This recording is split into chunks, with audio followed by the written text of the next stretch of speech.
Okay, folks, this is called SteamWorld Quest Hand of the Gilgamech. It's on PlayStation. No, so it might be on PlayStation actually. It's on Nintendo Switch here. It's an amazing game. It only cost me a couple of quid, but I would spend 20 on this. You end up with these little stories. It's some kind of fetish. You end up with these little stories, and I've basically got to rescue this guy out of here. And then you go on and fight. And this is what we call a deck building game. So, let's just see if we can get this guy out of here. This is what they call a deck building game. So it originates effectively from board games, from particular types of board games. And they've got a particular sort of mechanic. Okay, so here we got Oracle, retired legend who sits comfortably in the periphery of heroic deeds, returning to the life of adventure once again. He lends his skillful blade to those proving themselves. Okay, great. So now I've got an active party. Only three heroes can fight in a battle at any one time.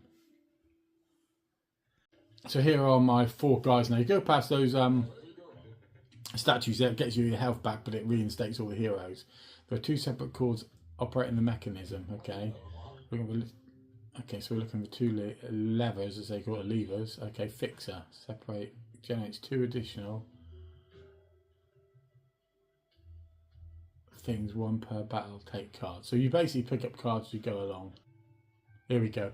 So, so we're in a battle situation here. Okay, so let me show you what happens with the battle here. Here we go. So now it's turn-based battle system, so you haven't got a race. Now at the moment, look, you can see at the top there, I've got 3 characters. So the 4th one didn't come in. And what happens in this game is you basically, each character has got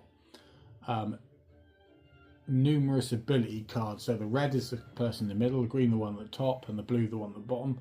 And you've got these different ability cards. At the very top there's a meter, which is a steam meter effectively going up. So what I'm going to do here right away is I'm going to just hit them with some stuff. So I want to hit this one here early because it'll blow up after a while. So it's got 590 hit points. So my character's going to go in, and each of them are going to go in and give it a bit of a bash. Now those cards have got no numbers on them, so they're 0 cards, but they build up the steam meter at the top. So there's 3 dots in that steam meter now. Now I can use the cards with the numbers at the top as well, but they'll cost me hits on the steam meter. So what you don't want to be doing in this game, let's just continue hitting them. Let's hit him with some poison as well, and I want to save that for a minute.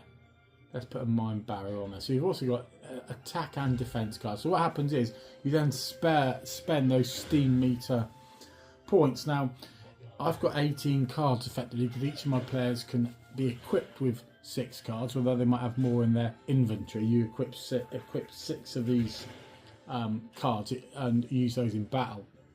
And what you have to do is you have to get, this will give me all the power up now. So now I'm going to go in and really clobber this guy here. So I'm going to hit him with that one and that one, and that should finish him off. I'll get a bonus there for having 3 of the same character, and it'll give me a power up. So it gets me like a 4th move. So hopefully it's enough to finish this purple guy off, who's now in trouble because he's being poisoned. That's him gone. And then the slime guy, will it come across and hit him as well? Yes. So it's all about balancing your decks of attack and defense and all those sorts of things. So I can do the same here now. Bravado will also give me an element of healing. Heroic strike and an intercept should, between the 3 of them, give him a bit of trouble. So it's all about balancing your decks. There's no point having just 1s, 2s and 3s in your deck, or even 4s, or it might even go more than that, because what that'll mean is you can't generate the steam at the top to be able to play those cards. So you have to have some, if you like, 0-point cards in your deck, because that allows you the ability to generate steam to be able to play the better cards. So playing a better card kind of weakens you in a way, or uses up your quota. Now let me show you my team. So here's my team now. So I'll just show you how this works in terms of deck. So here, look, over on the right hand side there, I've got 8 cards that I can play. Or at least those are the 8 cards that I've got equipped, okay? And as you can see, I've balanced that deck over here on this side here with many with zeros, and I can click on them and see what the attribute of each are. That one there effectively heals my character, and then also raises her strength, and it costs me nothing, so it will add a steam to my pack effectively. Now what I've got there is I've also got, this is one of two, so I can now go across here and I've got these other things here. I've got all these there I'm not even using. I'm not using those even though they're really powerful, because actually I don't need them. If I overbake my deck there with too many numbers, the deck becomes unsustainable. And as you can see, there's 4, 1 there, says 5, I've got 1, 2, 3, 4 there. So it's kind of stable. On this one here, look, what I've done here is I've got for this magician, I've got 1, 2, 3, 4 that cost me nothing, then 2 that cost me something. So again, what that's allowing me to do is, over that set, I'm going to be in profit on numbers, which will effectively fund my first one.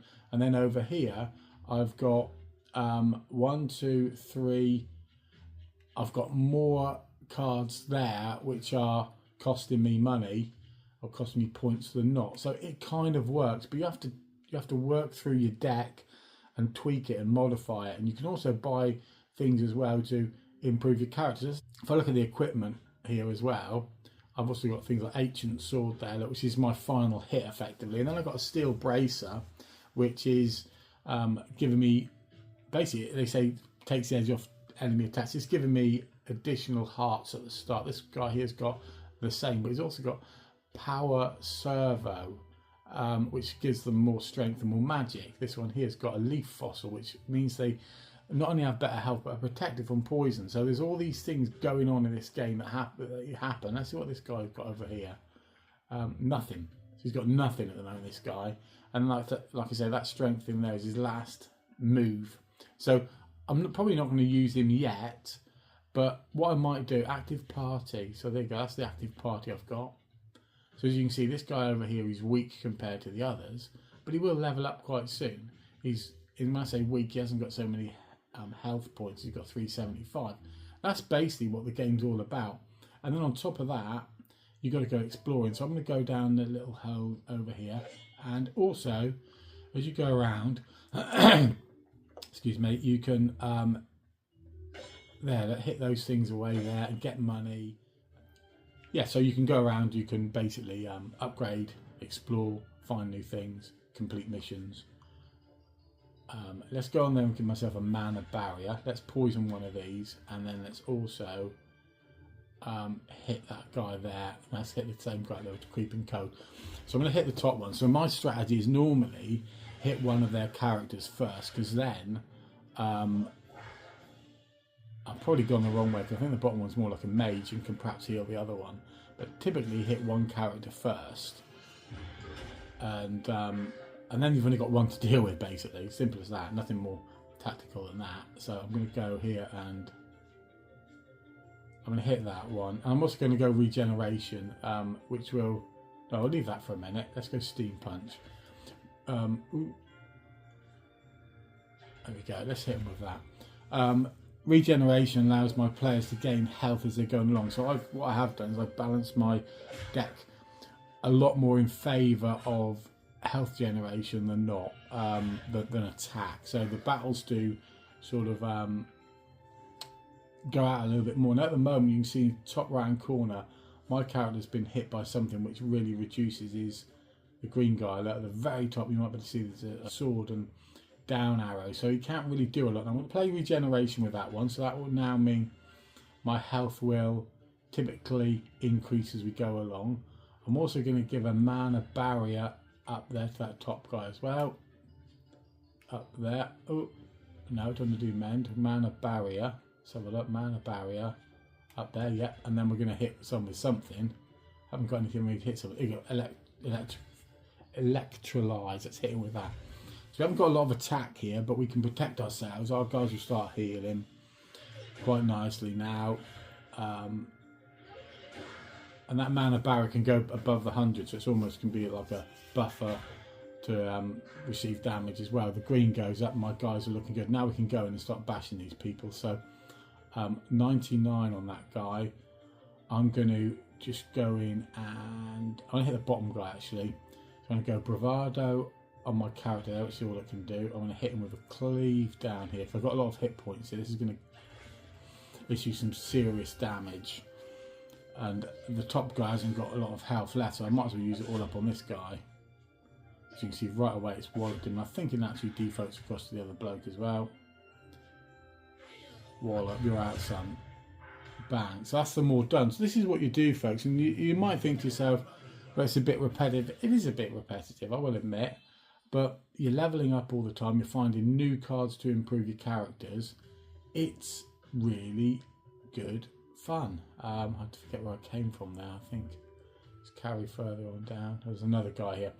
I'll leave it there, folks. But this is SteamWorld, SteamWorld Quest, Hand of the Gilgamech. I wanted to change my character then. It doesn't give me a chance. I'm into another scrap. You guys, and I've also got things like here as well, recovery potions. You can run away. You've got different options and also you've got all manner of things going on here. So it's a full-blown game. This is not just a cheapy game. It costs you 20 odd quid, £22 I think on Steam, or it's the top rate price. I'd wait for it to be on discount.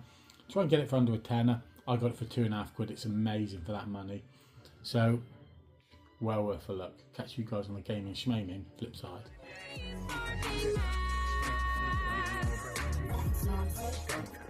I couldn't have said it better myself.